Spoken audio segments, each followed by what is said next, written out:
Hillary Clinton, the former Democratic presidential nominee, during a stop on her book tour in Chicago this week. Camille Kurzasinski, Reuters, Washington. Hillary Clinton received a Democratic Woman of the Year award, who else would it be, at the Women's National Democratic Club on Thursday, and the first tears were shed about 3 minutes after she took the stage. In a room full of purple suffragist sashes and elected officials, Nukai Courier, the president of the organization, choked up when she said the outcome of the election, 358 days ago, was very different from what had been anticipated. As the first anniversary of President Trump's election win approaches, frustration and sadness over the loss of the first woman to be nominated for president by a major party has only seemed to grow more palpable among her supporters. Mrs. Clinton has frequently channeled their anger over the past 10 months, since Mr. Trump took office, and the award ceremony was no different. "I got more votes than anybody except Barack Obama in 2008, Mrs. Clinton reminded her rapt crowd.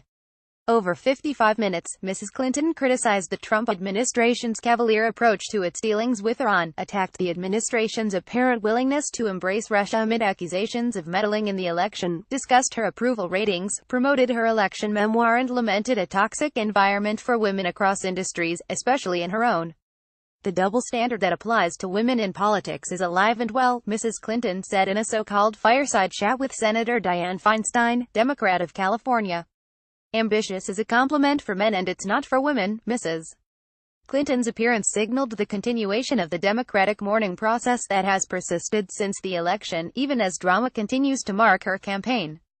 On Thursday, Politico published a first-person article by Donna Brazile, the former chair of the Democratic National Committee, who wrote that the Clinton campaign in 2016 controlled the committee and rigged the nomination process. Senator Elizabeth Warren, Democrat of Massachusetts, made the same accusation on CNN on Thursday.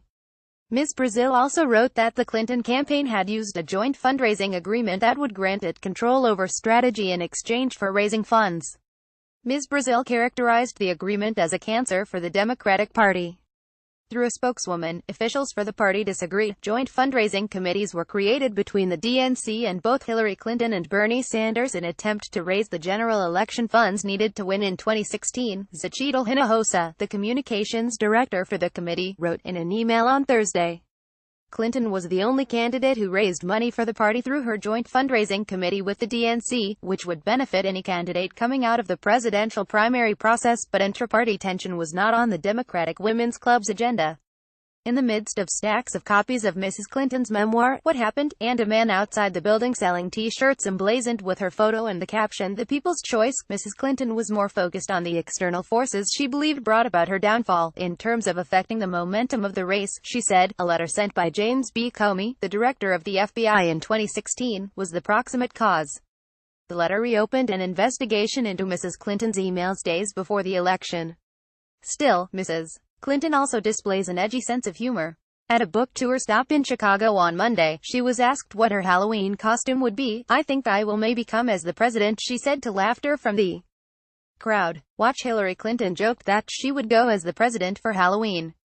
Pic.twitter.com Jomcumfo Y, NBC News at NBC News October 31, 2017 At the Women's National Democratic Club, Mrs. Clinton received a standing ovation as she left the room.